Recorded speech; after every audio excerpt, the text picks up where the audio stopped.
I'm really curious to hear how you went this last week, which was your third week on Mhm. carnivore. And I know I really pretty much know nothing. So, how's it been for you? It's been really good, and it was a great test to how things are outside of the home. Because my husband and I actually went away to celebrate 31 years together last week, and it's never a great time to go away, but we were absolutely determined we're going to get a couple of days together.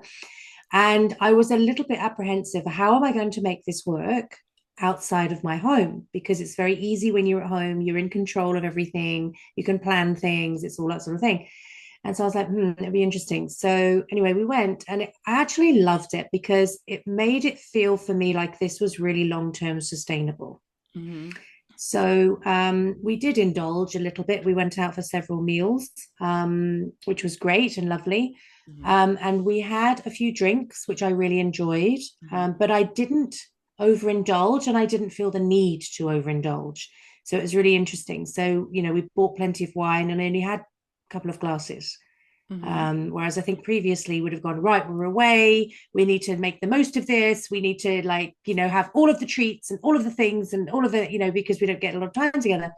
And we didn't. We just basically stuck to carnivore, which was super easy. We got a few funny looks when we said to the restaurants, please don't put anything on our plate but the meat. And they were like, are you sure? And they came back several times going, are you sure that's what you want? Yes, thank you. That's what we want. Because I said, I don't want to waste the food. I don't want you to throw the food in the bin. That's wasteful. So I said, please don't put it on our plate. We're not going to eat it. And so that was funny. And I said, we had a few drinks and I think I had three dark chocolate Lindt chocolates on one of Hmm. the nights or over 3 nights or whatever it was. And that's all I want. I felt that was really decadent. I felt like I'd really indulged. I felt like I'd enjoyed myself with no limitations. It was actually a conscious choice. I don't want that, and I don't want that. But it was a great sort of, I suppose, lighter feeling that we can go and enjoy ourselves freely. I had a couple of glasses of wine and things. I had one cocktail. I think I sent you a picture of that. I can't remember. And I enjoyed it. I just really, really enjoyed it. Didn't overindulge, and it was super easy to stick to carnival. So I came away feeling like this could actually be my life now. You are progressing so quickly through this process because that is something. I mean, it took me 90 days to get where you're at in 3 weeks. And in terms of just getting to the point where I just went, this can be my life now. And it's not a religion. So it doesn't mean that, like, you go to carnivore hell because you had a glass of wine and some Lindt chocolate, you know? You aren't Yeah. excommunicated from the Church of Carnivore. So, and also, I don't think we mentioned this last week that your husband has gone pretty much carnivore as well, right? Yeah, totally. And I mean, he's always been a bit of a natural carnivore because he was grew up in Zimbabwe and it was a very meat orientated diet. And it was really been me over the years insisting he eat some salad and insisting, thinking I was doing the right thing, of course, because that's what we're told. And so he's thrilled with himself that he was right and I was wrong. He wants me to put it in writing, which I've refused to do. you're just putting That on video. he's, but he actually can't believe that I'm living this way. He's really enjoying the meals with me, which is great because he's never really done that before. And all of the sort of delicacies that he loves from Zimbabwe, I'm able to partake in now, which I would always make it for him, but I would never eat it. And Oh. so now we're sort of have that. He's actually thrilled. But it was so interesting because we had some times where we cooked for ourselves and sometimes where we went out because sometimes, to be honest, our lives are very full and sometimes you don't feel very peoply. So you're like, I just Mhm. want to hibernate for a couple of days, just want to sit, just want to talk, just want to rest. We really, really needed to rest. But when we were in the supermarket and I got the Lindt chocolates, which were 70% cocoa, so I didn't go for the real sweet ones. I went for the, more sensible choice. And he said, we can't have those. I said, we can. I said, we grown-ups, like we can do whatever we want, we can make our choices. But it was so lovely to feel that we could. And we didn't feel like overindulging. I never once looked at the dessert menu. I wasn't interested. I knew I had my little Lindt chocolate to go home to, afterwards. And we had a liqueur coffee by the fire in one place. It was really lovely and it felt very decadent. And I said, this is about a next level for us. This is about undoing the years of conditioning where we're like, these foods are bad, these foods are good. And on this particular eating way of life,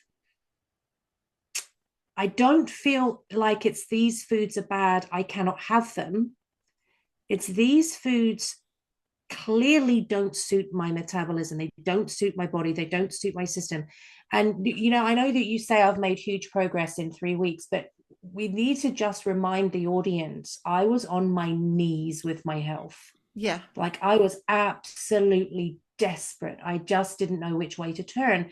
And so I was like all in, like immediately. Like and Oh, yeah, you were you were. saying to me, oh, you need to get these salts. I'm like, I've just ordered them. I've gone to the website and done it. Like whilst we were on the call, because I just thought I am not going to be here much longer if I don't radically change the way that I'm living. Yeah, exactly. And I mean, did you notice any kind of, and maybe that's still what's going on, which is why having the chocolate or having those drinks on your weekend. How many days ago was that? Now it's Monday right now. So was this Saturday night that you did this or Friday No, night? we went no, we went Wednesday morning, and Mhm. came back Friday evening. Did you find the next day after that celebration? Like, did you find any kind of food noise coming back around? And do you think that that's mainly because of how dire your situation was only 3 weeks ago when you started this, that it's not even tempting to kind of go back to the way you ate before? I think it's a combination, Naomi, because I do think that's part of it for sure. Like I was really, really bad. Like you saw me, you were my good friend. We've known each other for years, and you went, babe, you just don't look good. Like you look really unwell. I said, yeah, I feel really unwell. And so there was that element, but also I really feel like my body feels like at peace. It feels fed. So Mm, I haven't got any of that noise, which I cannot believe because I've always been a massive emotional eater, yeah, massively. yeah, And my emotions have always like I'm someone that's I've worked through my emotions to get to a place where I feel centered so I can respond. And now hmm, I just feel centered. I don't need to manage big emotions. Like I really feel solid and centered. mm, And that's been a real gift of a side effect that I feel so much calmer. And like yesterday, I had a massive day. Like anybody that knows that has their own business, and I've got a book launch this week, like it's all happening. And that's the only time we could go away. So I was like, cool, let's do that. But I was like, I need to work. Like I need to work a lot, like Sunday. So I dropped my husband at the airport and I came home and I had about 7, 8 hours solid for me to catch up to be able to be where I needed to be. But I said, I need to feed my brain first. So before like normally I would have got home, I'd have been in like, oh my gosh, high tension. I need to get onto this immediately. Like I need to get to that computer. But this time I was like, I'm going to feed myself so that I can really be present and that I can think clearly. And yeah. so I can really get the maximum out of this 7, 8 hours. And so I did that. I just postponed getting on a computer so I could feed my body. And then I worked, and it worked really well. I love how you said I had to feed my brain because that's the big shift. One of the big shifts that I find on carnivore is that it's that shift from where eating is this kind of mental exercise and you're jockeying back and forth between cravings and willpower. And then suddenly you go into this place of recognizing what your body wants and just responding. And there's no food noise because there's no questions. It's just, am I hungry right now? If the answer is yes, go and eat as much fatty meat as you can get your hands on. And and then do you also find that as soon as you've eaten, you don't think about it again for ages? No, because I'm fed. Yeah. I mean, I don't know how to describe it. As I said, I never ever thought in a million years that chatter in my brain would just go quiet. Never, because it has ruled my adult life. Oh, yeah. I mean, it ruled my entire from the age of 15, the first time I did sort of a diet. It just turned into this constant commentary. It's like having a really loud, blaring news channel on in your brain at all times. And where this internal battle would flare up every time you have a thought of like, I'm going to get a bit of a snack. You don't need a snack. You're just bored. Who says I just, I actually am a little bit hungry. You just ate an hour ago. And it just is this internal, it's like having kids squabbling with each other while you're trying to get work done. But you can't ever send them to their rooms and say, stop fighting. Here's an iPad. Here's a TV. Go read a book, play baseball, go outside. You just have to listen to it and try not to hear it. So that was one of the things that I noticed too. The food noise just shuts off. It just becomes so simple. And when you're hungry, you're hungry. And now you know what to eat so that when you eat, you actually stay satiated. Your body's going, thank you. You will not hear from me for for several hours because I'm busy digesting and using all these nutrients and all this fat.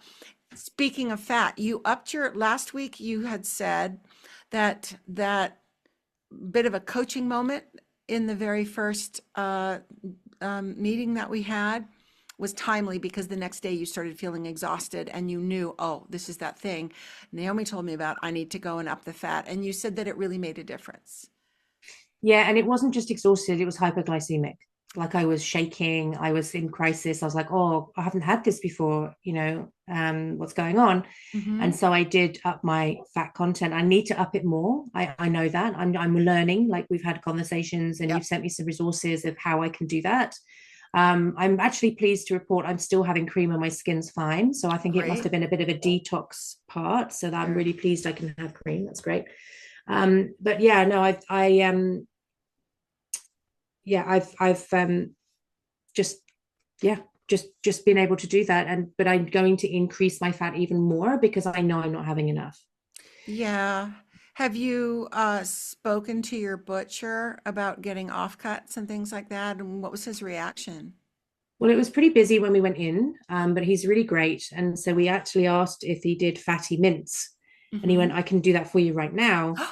So he said awesome, so he did that, which was fabulous. But it was only he's only a one-man band and there was quite a few people in the store, so I didn't want Yeah. to create Yeah. um at that point, but I will go back in and explain and ask him for. But he seems very willing to work with us. He said, I'll do anything for you guys. Just let me know what you Wow. need, which is great. But interestingly, like the chatter about the food noise has shut off. But I did have you in my head this week because I slipped into diet mentality. Ooh, good catch. What Yeah. happened? So I was looking at myself thinking, I'm not sure how quickly this weight is going to come off. I want to be slimmer. I want to be healthier. And I started to go down that rabbit hole of maybe, what should I be losing more quickly and how long is this going to take? And I caught myself Good for doing you. it. And I was like, that's interesting. Yeah. That's an old story, right? Yeah. And I had you in my head, your voice going, your body is healing right now. It is healing. And I was like really attaching to that rather than how quickly can I get this weight off, right? Good. That's an old story. So I was like, no, my body's recalibrating. It's healing. It's being nourished. I just need to give it time. This is a long-term thing. This is not a quick fix like you tried to do before. It Yes. feels long-term sustainable. It feels a lot calmer. And then it was interesting because my daughter came over and I have no privacy with my girls whatsoever. They just come in and out whenever they want. There's no boundary there. And I'm like, guys, and they're like, no, mom, I just want to tell you something. And she came into the bathroom because, of course, she doesn't live here anymore. Although you wouldn't think so when she comes to stay. She still walks around like she lives here. And she came and she went, holy bleep, mum. She said, your stomach has gone down heaps. She said, I'm actually really shocked because it's about 3 weeks since I've seen her. And she went, I cannot believe how much your stomach has shrunk. And of course, every day you don't really see it. You're looking in the mirror, you don't really see it. I did take photos at the beginning, but I'll have to do them again. But that gave me a real boost, Yeah. because we're straight talkers, me and my girls, we Yeah. talk straight to each other. And so she wouldn't have said that if she hadn't. She was like quite surprised. So that gave me a little boost to go, oh, okay. So I am recalibrating. I am shifting, not just internally, but it's noticeable, which made me feel great because it made me feel like this is working. Because one of my biggest things is my weight. Like I need to slim down and get to a really healthy weight. And I'm just so glad that you talked about how the healing is the important thing because it seems like from the videos that I've watched of people that have lost weight on carnivore, a number of them who had quite a lot of weight to lose said that it kind of came off, especially for women, it can come off more slowly at first. The inflammation goes away. That's why your stomach went right down. And your face looks different. And you said that your clothes just feel looser and so on. But in terms of, and we won't even talk about the scale really because it's Mm. such a bad way to test because you're gaining muscle. Hmm. And muscle weighs twice as much as fat. And so you can be losing volume and losing fat and gaining muscle, and your weight can look like it's staying the same. Having said, and then there's this critical mass that happens because muscle is the engine that it's the furnace that burns the fat. So as you're building and building and building up your muscle, you're increasing your capacity to burn fat. You're also doing that switch over to becoming what's called fat adapted, which is that your body now reaches for your fat stores in your body for energy rather than reaching for it from your food. So when that swap has happened, it's kind of that transition has taken place, the fat tends to start accelerating in its kind of being burned. So why I have seen with people that had more fat to lose is that especially when there were a lot of health conditions going on and you have four types of autoimmune and then the gallbladder thing, and people talk about how they might have spent 6 months in the healing phase where they just trusted the process, they felt a million times better, and they were just feeling like the brain fog was gone. There were enough other benefits that they were able to kind of stop looking at, wow, I'm not, like, especially if you have a couple, there are a number of carnivore couples I'm thinking of where they both start out with a pretty high body fat weight percentage. And then they go on carnivore together, and the husband just drops the weight like within like 2 months. He's like that.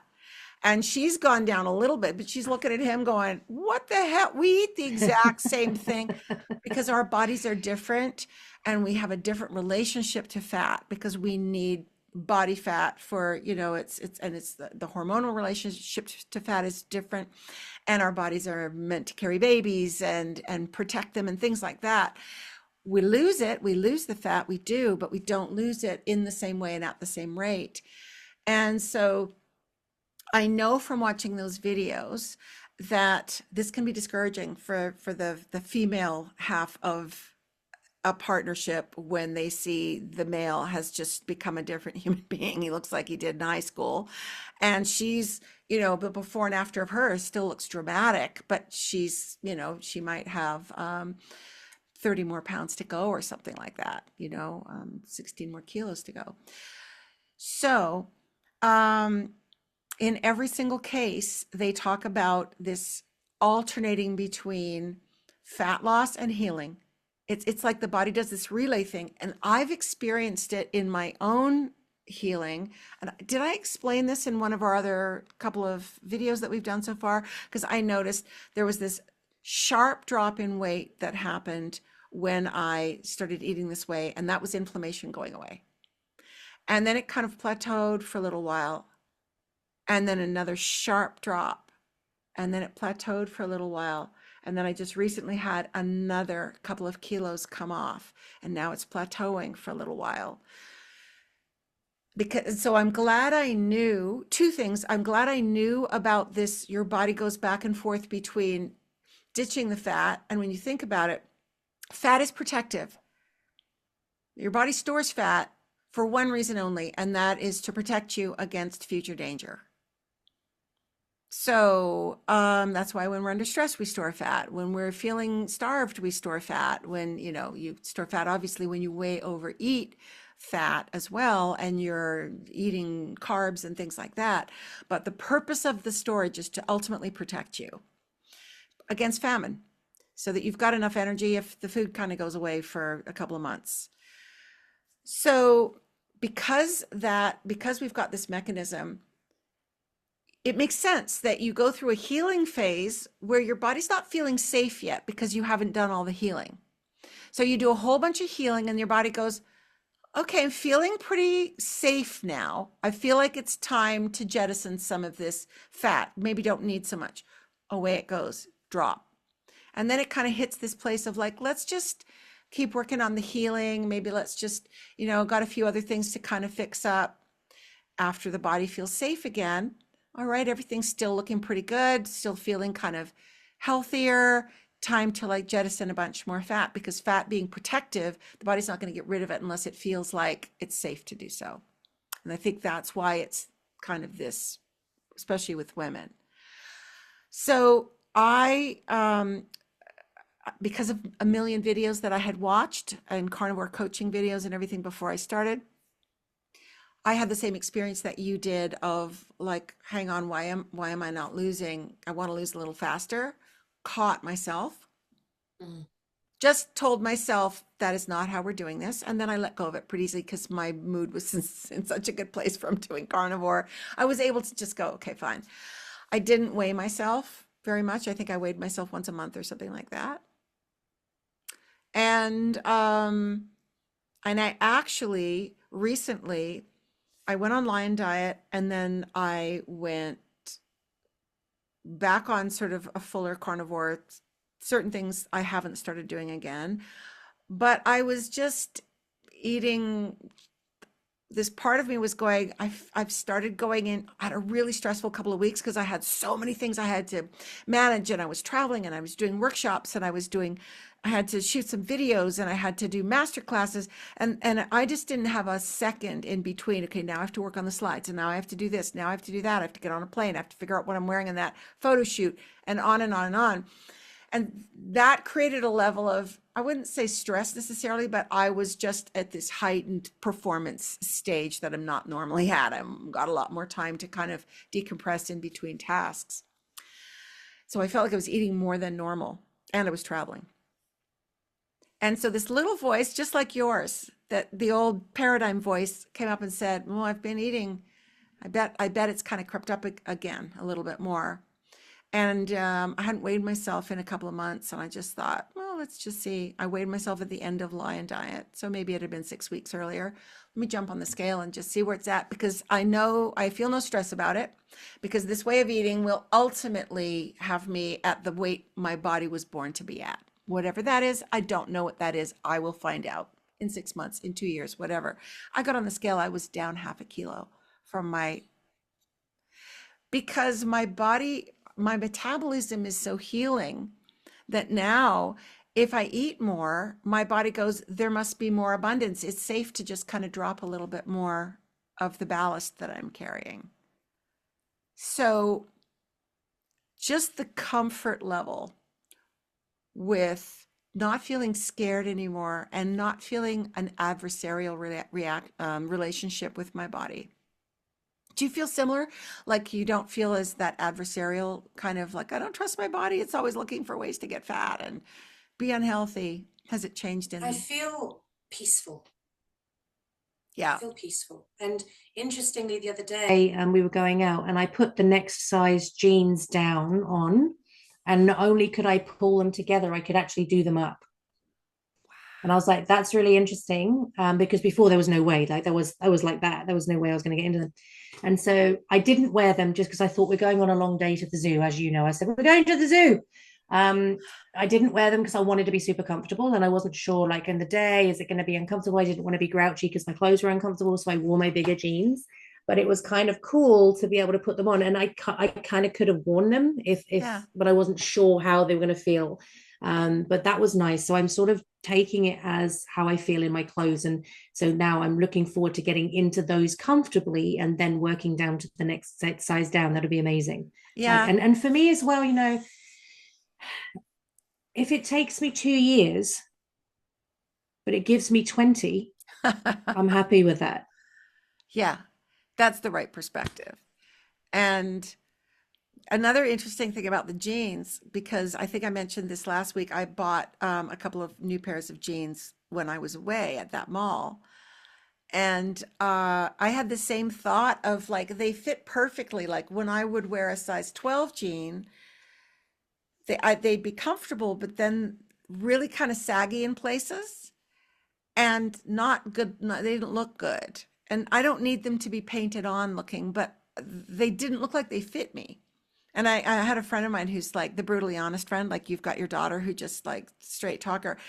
And he just went clown pants. That's his short term for those are way too like floppy and baggy on you. And I was like, really? Because they're just new. Like, but I shouldn't be buying any clothes at this point in my life because everything's, 6 months from now, it won't fit anymore. Anyway, got a good deal on them, so it was fine. And I do need things to wear that, even at this point. But when I tried on the tens and they fit perfectly, like I'm talking perfect, not too tight, but I had that same thought you did. Will I be comfortable through the day? Mhm. And what I realized, do you know where that thinking is? That thinking that your pants won't feel as good later on as they do when you put them on? Because Because you're that's bloating. bloating. That's what Mm. happens with carbs. You get bloated. Your pants feel totally different in 3 hours. You can have a really gorgeous outfit, nice pair of pants on that just fit like really good. Go out for dinner and you're undoing your pants under the table and putting your top over and just going, oh, because you've eaten carbs. So you've got instant bloat, which is inflammation and water retention. And your body, that's your body basically doing battle stations like, oh, something's come in that's not good. So, that is kind of it, but it takes a while to get to the point where you trust that. Mm. It's interesting as well how other people have emotional connections to what you're doing. Oh, yeah. Because we went, the one thing that we found really consistent with all of the different restaurants that we went to was they had a real problem with us not having the potato. Whether it was mash or roasted or fries or whatever, they were like, you don't want the potatoes? We were like, no, thank you, we don't want the potatoes. And we went to one place where we got ribs and we got things to share as well as what we got each, and we just had a bit of everything. And the guy actually said, are you two on carnivore or something? Yeah. And I said, actually, yeah, we are. And he went, really? I said, yeah. And he said, oh, okay. So I was interested that the word must be getting out because I'd never really heard of it till I spoke to you. When I started a year ago, I got the weird looks in the restaurant. People would, say just the steak, and then they'd go, "Well, do you want which sauce do you want on it?" And I would say, "No, like literally nothing else, just the steak." And they would be, "Let me check with the kitchen." And then a lot of times they would come back and go, we can't charge you less because you're not doing the sides." And I go, "Yeah, no, that's totally fine." And the sides don't cost them anything to make anyway. The meat's the expensive part. Mm. So, and then they, they don't want you to know how little actual meat they're giving you. And when they don't have the big thing of potatoes and all the things on the side, then you're suddenly looking at this $40 piece of meat that's like that big. And they're kind of worried that you're going to be going, yeah, this would have cost me $12 at the butcher for this little piece of meat. So, but now, a year later, it's I'm by no means saying everywhere I go they understand, because having been just traveling, I'm in new places. But I will say that I had two experiences where they didn't bat an eye.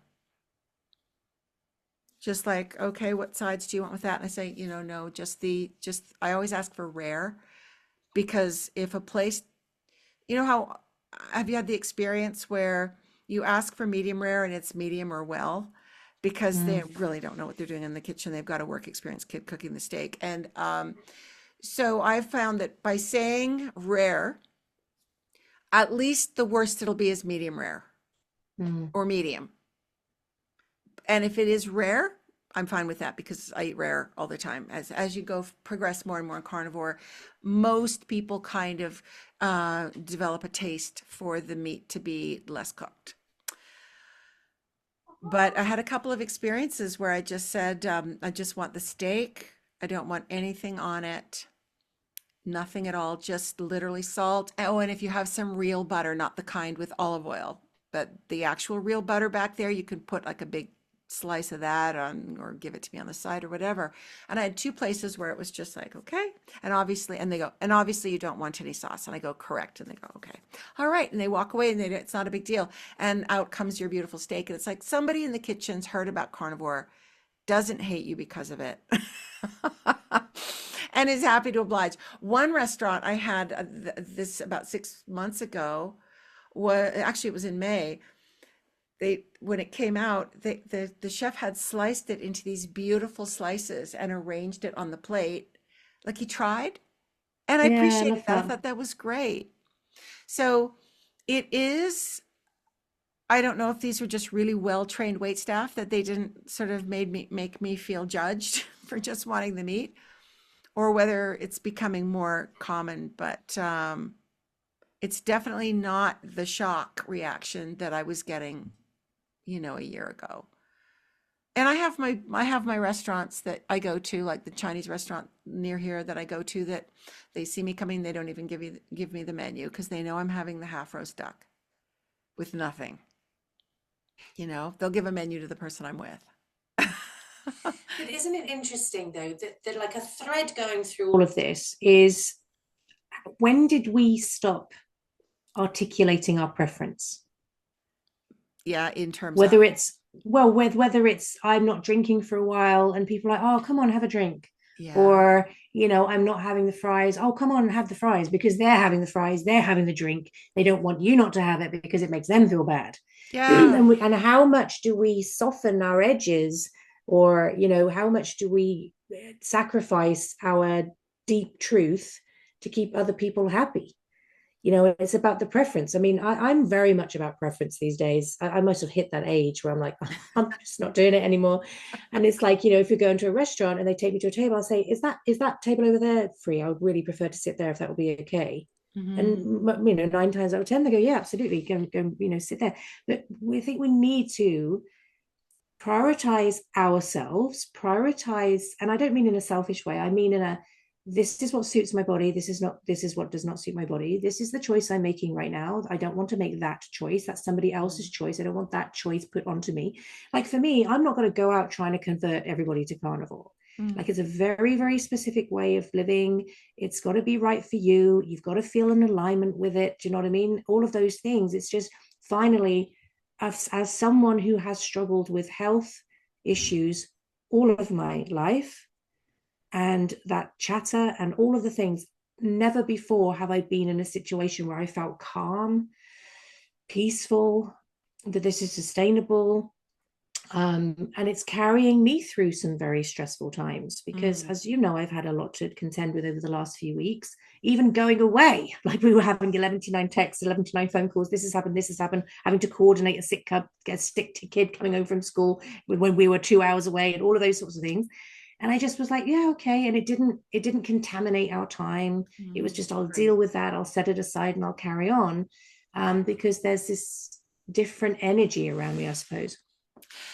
That's absolutely fantastic because that's an example where the benefits just hit you straight away. And what about your gallbladder? Have you had any flare-ups at all? Now, that's 3 weeks and you haven't even had a twinge. That's extraordinary because It's it would been be at bizarre. least once a week that you would have a twinge, and at least every 2 weeks you would have at least one really bad episode where your husband would be like ready to take you to the hospital, have that thing ripped out immediately because he couldn't stand to watch you suffering. Yeah, and I was like, take it away, like I can't live like this. It was really infiltrating every area of my life. Yeah. But now I'm like, I kind of want to keep my gallbladder. It's just going to make my life easier. And so, as we know, we've delayed my surgery till November. I'll reassess then, Yep. end of November. I was supposed to have it, what date is it? I was supposed to have it in a few days' It's the time, next 15th. week. Yeah, Mhm. next week. But I just felt now and this is interesting as well, because when I decided I wanted to delay the surgery, a lot of stuff came up for me. Like what? Like, am I able to make this decision? Oh, shouldn't I let an adult make this decision? Shouldn't I let the doctor decide for Yeah. me? Do you know what I Yeah. mean? Like, am I doing the right thing here? Because I'm kind of not going against medical advice, because if he'd have said to me, look, if this is life or death, you need to do it now, I'd have done it Absolutely. 100%. Hmm. But we also give away our autonomy a lot. We give away that sort of, I need to make this decision for myself. And I did feel nervous doing it, in all honesty. But once I did it and it was super easy to do it, I was like, oh my God, like that was really easy. And I did Mm, say, if the doctor has any major concerns, please let him contact me, because I'm not going to do this irresponsibly. good. But this is my body. Hmm. I'm making changes in my body, and I'm making decisions that feel right for me. Mm. And not going against any critical medical advice, but finding my own way and getting back into synchronicity with my body, with my cravings. What I don't cravings is the wrong word, because I don't have cravings now. I mean, don't get me wrong, I'm looking forward to my next meal because I really enjoy it. Look, is it's really fun to eat a delicious steak or, whatever your Yeah, particular animal of choice is. And yeah. what But I about the don't blood feel pressure that. thing? I'm seeing the doctor tomorrow. Tomorrow. Awesome. I'm so glad you're Yeah. doing that. And so you haven't changed your dose of the blood pressure medication. And have you noticed any kind of standing up too quickly, lightheaded, or anything like that that might indicate that the medication might not be necessary, or you're just going to wait and see what the doctor says? When is he going to test your blood pressure? Is just the sleeve, right? The cuff, yeah. Cuff. So I have had a couple of woozy moments, but then it's probably because I was ready for my next meal. It's probably been too many hours since my last meal because of the circumstances, etc. My blood pressure's been like really good. Hmm. And I'm saying that, but I haven't been taking it because I don't want to obsess over it. I'm just going by how my body feels. Okay. Um, the only time over the last week that I have had some heart palpitations was having the alcohol. Right. And how did your body react differently in that you hadn't had the palpitations in the past? I've had palpitations, but not on carnivore. So that I had two drinks one evening and my heart was not pounding, but I was very aware of my There heartbeat was like on an that evening. adrenaline thing It happening. was a quicker pace, and it was a harder pace. It was a harder thump. Yeah. Yeah. But that's only, I believe, because I had the alcohol, and it would have had some sugar in it. As well as I tried to choose what I had, it would have had some sugar in it, and I haven't had sugar in eating, Yeah. so that would have had an effect. But it was interesting to observe that. Because it's like your body's been on a big kind of toxin vacation for the last 3 weeks. And then, well, it was 2.5 weeks at that point, I guess. And then suddenly you have, I mean, alcohol. Look, I love a beautiful glass of wine. I can't do it very often anymore. Maybe every 3 weeks I can have one, if that. But it's a toxin, the Mm-hmm, body mm-hmm, doesn't love it. And so you have this toxin vacation, and then people say that you're losing your tolerance, but what is a tolerance? A tolerance mm-hmm. is your ability to just say, well, I feel crap, but that's normal, so I'm not going to really worry about it. Whereas when you actually have something to compare to now, and then you do the thing, the wine or something. I did something yesterday that have you heard of Dubai chocolate?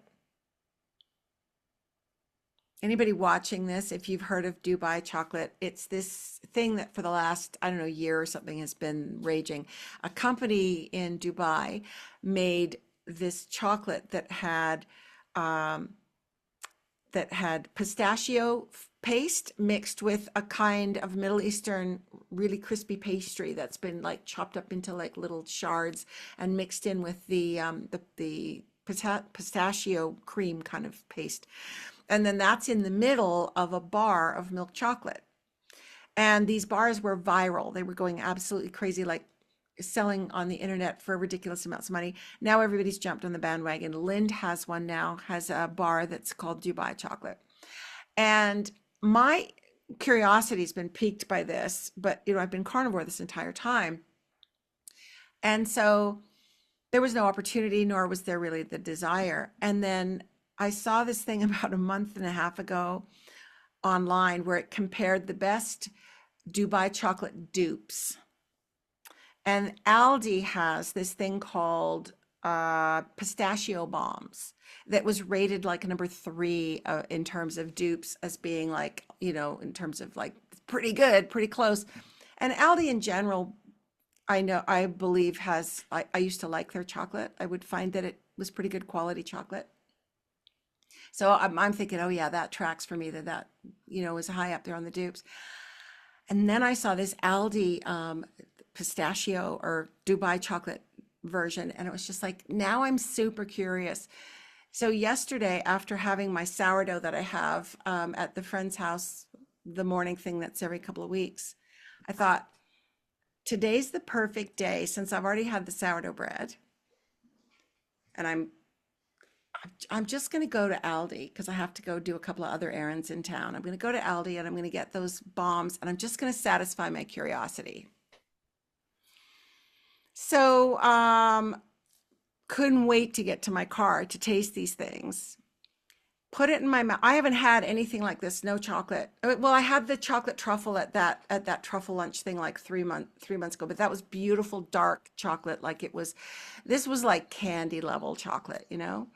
Got in my car, took a bite, and it was just like, you know what? It was the way I was when I tasted Krispy Kreme donuts for the first time in LA. I made my then husband drive me all over to these different Krispy Kremes, and this was in the early 2000s because they were like long waiting lines, and I'd read in the LA Times that you have to get the ones that have just come off the production line. And there's so much noise in the media about how good they were. And there I am, I get like a hot one that's just come, I take a bite and I'm like, all I can taste is the sugar. It's Mm-hmm. doughy sugar. So the same thing happened with this Dubai little chocolate bomb thing.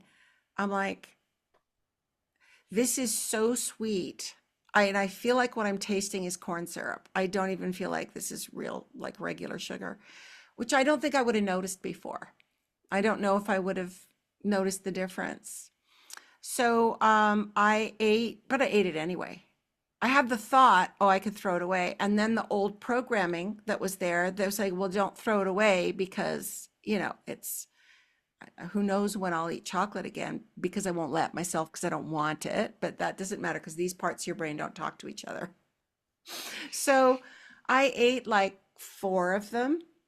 The pack doesn't have that many in them, but I ate about four of them. And I stopped because they were actually disgusting. So the old programming was saying, well, I got to eat because I'm going to throw these away as soon as I get home. So I've got to have as many as I'm going to possibly want. But the new program is going, but it's disgusting. Like it tastes awful. Anyway, got home, threw the bag away, and it hit me around 4 o'clock in the afternoon. Just exhaustion. Like my body was having this reaction of what the hell was that? It's like a crash, a sugar crash. I'm so fat adapted now that I know that I return to ketosis, I'm sure within a day or two. So that's not a stress for me. And again, I have that lifestyle, lifetime perspective now. It's not like the short-term diet thing where, if you do something like that, it's like, oh, I've backslid. Oh no. And so it's so interesting that that programming is still there in terms of thinking that when I took that bite, the programming isn't what made me buy that bag. That's just human curiosity. And I was a foodie and I love interesting flavors. But the second bite after I'd gone, ugh, that's old programming. Mm. So that's interesting. I mean, I could tap on that, except that I don't feel I need to. Anybody watching this that feels like, oh, I wouldn't have thrown that bag away, the tapping will help you with that. I threw the bag away. I won't ever buy another. The curiosity's been satisfied. It's like, okay, it's in the same category as Krispy Kreme donuts. Mystery exposed, not interesting to me. And because sugar isn't one of my big things. And I think I told you I bought that sourdough bread and had it in my house once, like about 3 months ago, and I ate the whole thing in like 4 days. But I was telling somebody about that, and they said, Naomi, in the old days, you would have eaten that whole thing in a day and a half. So, because I was still eating a lot of meat and stuff like that. So I don't have to tap on sugar, but I know a lot of carnivores do because it wouldn't be safe for a lot of carnivores to do what I just did. Having one of those little, I ate four of those little chocolate bomb thingos. It wasn't the end of the world. I didn't wake up thinking about it. When I ate my steak last night, it was like, oh, this is so delicious. My body was, it's like literally could feel my body saying, that's better. Mm. Thank you. That's better. So that's built into the physiology now. I'm not working against what my body wants. Similar to when I had the Lindt chocolates, Yeah, because right. I had a couple and I was like, well, I'm happy with that. That was nice. It felt decadent. It felt I enjoyed them. I Yeah. wasn't binging on them. Do you know what I mean? I enjoyed them, and it was nice to go out and feel, yes, we can have that. And that, look, I'm only 3 weeks in. So over time, it might be that my tastes change so radically. I'm like, I don't even like that's not, I don't even want that. Do you know what I mean? But I mean, 3 weeks in, it was nice to go away and feel we've really enjoyed our time away. Mm, We didn't die. We ate carnivore like mm. 100%, apart from a couple of glasses of wine and the couple of chocolates. But it felt like we'd had a massive treat. It felt like we'd enjoyed our time away. We weren't like before, if we'd have been on an eating plan, we'd have been a bit miserable because we're like, well, we can't have that, and we can't have that, and we can't have that, and we can't have that, we can't have that. Sniff that, just sniff it. Do you know what I mean? Touch it with your tongue, Whereas, taste it, and then put it back. we didn't have that. We just enjoyed our time, which was lovely. Do you think about when you hear yourself saying, we just had it and it was a little bit of a treat and it was lovely and you didn't feel deprived?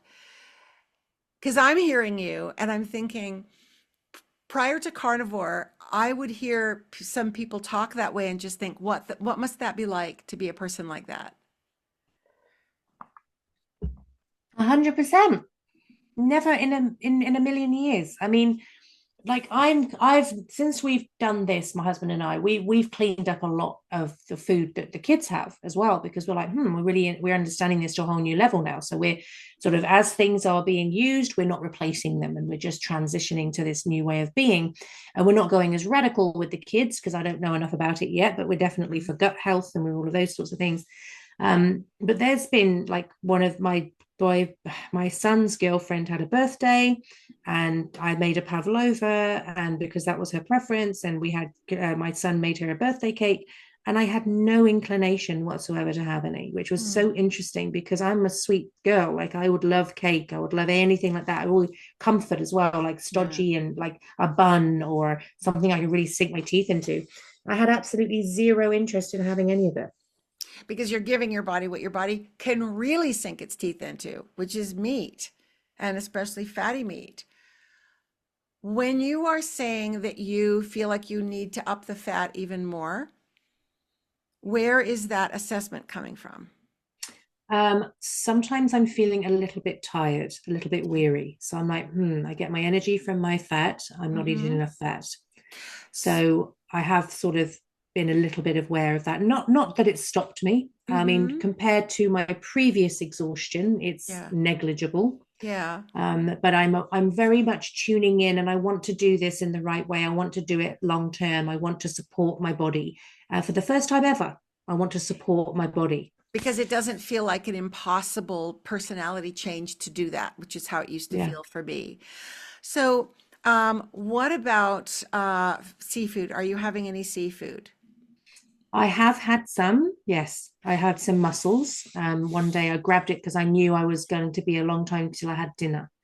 So I thought I'm So, going to have those mussels before I have my late meeting. so something to kind of think about is for energy, because a couple of things can make you feel tired besides the fat thing, or in addition. One is that not enough iodine. Mm. And so either do iodine supplementation or just try to eat some kind of seafood, like maybe once or twice a week, Okay, if you easy. can. All right. So try to do that this going forward. Are you eating any organ meats? No. So my folate was low. I mean, 1.0 is the cutoff for the low end of the normal range, and I was zero point 0.9. So not drastic, but I started to supplement. In fact, I've got it here. with methylfolate. Oops, where is it? Right here, methylfolate. I really noticed the difference because I was feeling, I mean, I was feeling so much better and more energetic compared to before carnivore that it's like my new normal is so much better than it ever used to be. So when I got the blood test, at my 6 month blood test, it showed that my folate was low. And I was like, well, where does folate come from? And it's like, it comes from leafy greens. And I was like, well, it must come from somewhere else too, because, all these carnivores aren't like dropping dead and stuff. And sure enough, it's organ meats, but they don't even tell you that. So I struggled to figure out how to get organ meats in because they just, and here in Australia, organ meats aren't a thing like they are in Canada and the US, where you can get chicken like livers and gidgets and kidney or gizzards and whatever else. Sounds disgusting to anybody listening who hasn't eaten that way. Um, Liver, my butcher sold me like this like 2 kilo giant liver. And I'm like, what do I do with this thing?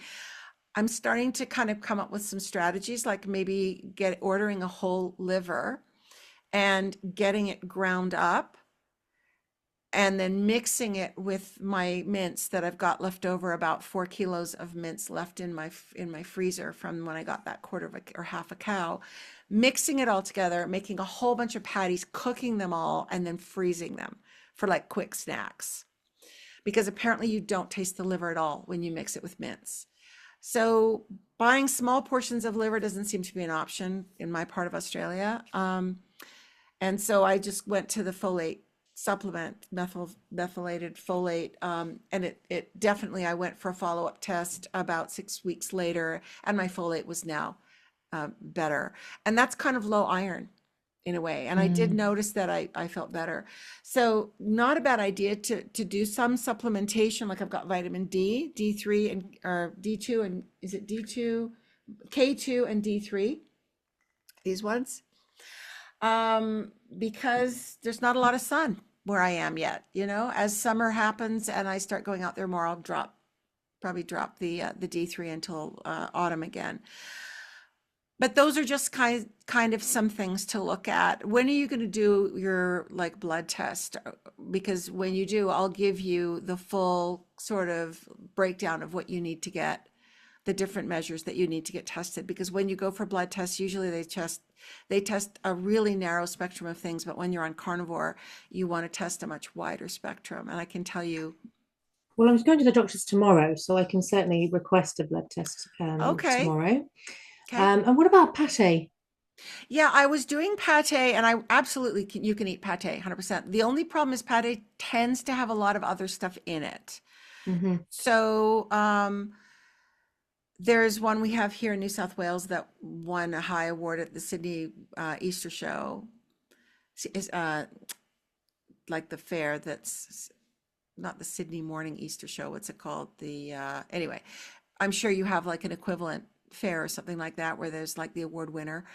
Um, just be careful of what's in it because when I was in my first sort of 4 months of carnivore, I was doing liverwurst, but and that's not a bad idea, except I feel like it tasted really good for a reason. I probably had something in it, like some sugars or something. I don't know. So I've done duck pate, and I'm thinking what they have local here. There's like a chicken and a duck pate separate that are from that company. I can't remember the name of it.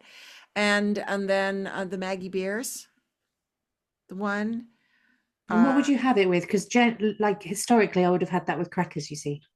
yeah, and I had the same kind of thing because we grew up having liverwurst, like from a delicatessen, like Jewish deli liverwurst, which we grew up like delicious, and you slather it on bread.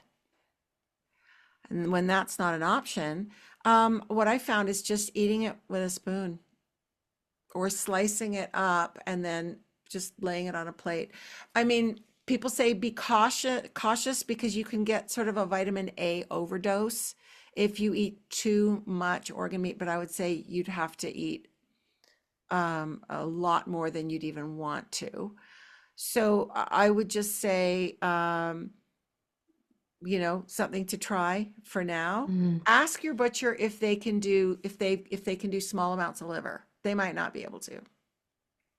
I mean, like I said, mine could only do liver if I ordered an entire liver.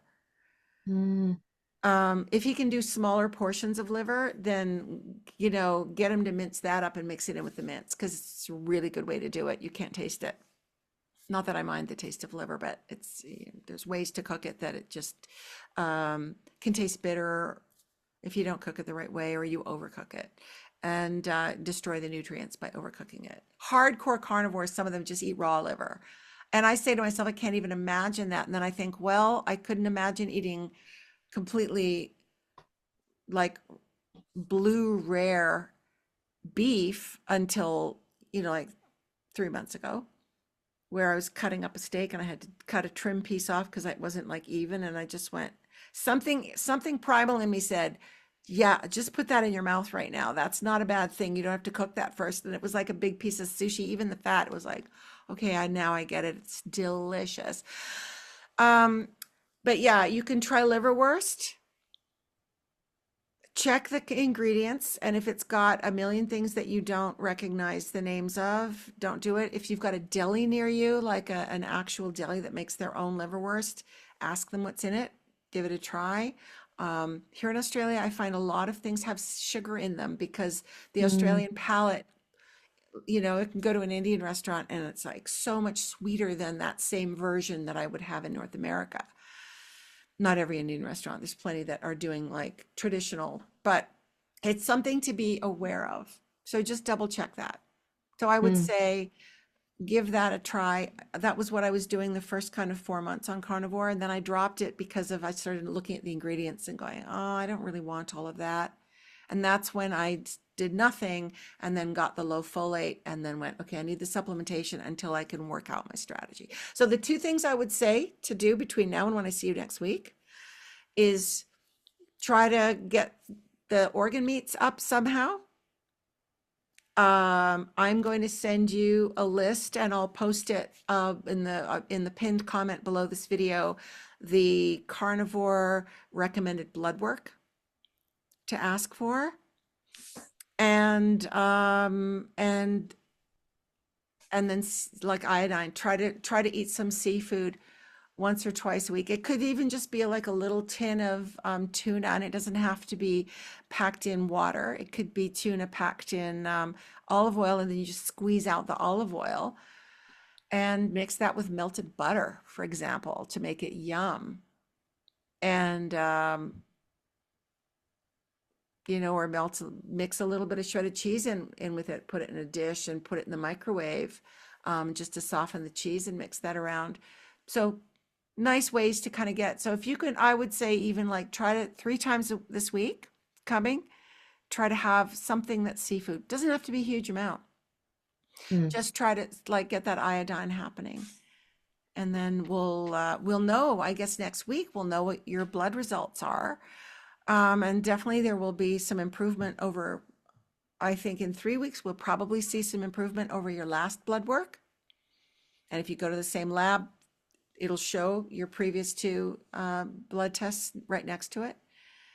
And then further down the track, it's sort of the 3 month mark is another good time when you're first starting out to get it again. But we'll see it just in the results that you're experiencing and in how you feel and how you're going in terms of that surgery. And I'm excited to hear about the blood pressure too, what your doctor says about that and the medication. And I'm really glad you're jumping on top of that and not waiting until it causes a problem. Mm. Do you have any questions for me this week before we say goodbye for the week?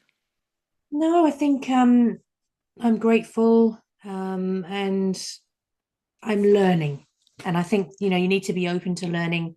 I mean, the first time it was all very simple, but now I'm starting to sort of think, okay, what else can I do? How can I make this, in different ways, and the fatty mince and stuff like that. So it's a nice journey to be on. And yeah, I mean, I'm looking forward to 6 months' time when we can put the two videos side by side and say, look, Yes. here's her on her knees, dire straits, and here's her 6 months later, thinking, looking forward to being. I mean, you sort of get into this mindset of, oh, I'm getting older and I'm this and this inevitable, right? And Yeah. now it feels like that's reversible, and that's really exciting. Yes, exactly. Awesome. I'll look forward to checking in with you next week. So, everybody listening, watching, like and subscribe, please, so that you can stay up to date on Cathy's journey. And we'll see you next week.